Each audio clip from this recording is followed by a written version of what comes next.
Good morning, kaba. Mao din ning balay sa akong mama. Kabantay mo katong kan ko sa kani Bon Ordona. Wala ko kadaog ato. Wala ta napilian. Ya, unta makabalay ko ato, makadaog unta ko ato.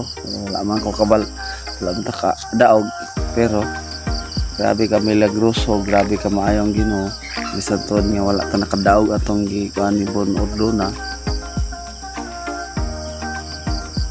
Tagaan tani bagong balay no.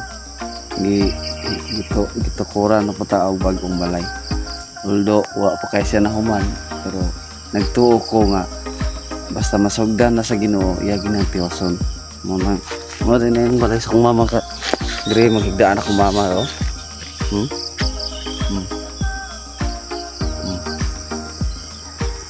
So ano lang, update lang nako balay sa akong mama nga daan guba na kayo.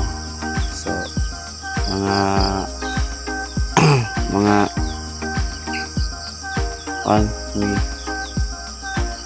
June o May kaha pwede na to matulugan ang bagong balay sa akong mama. Na lang, God bless. Love you all.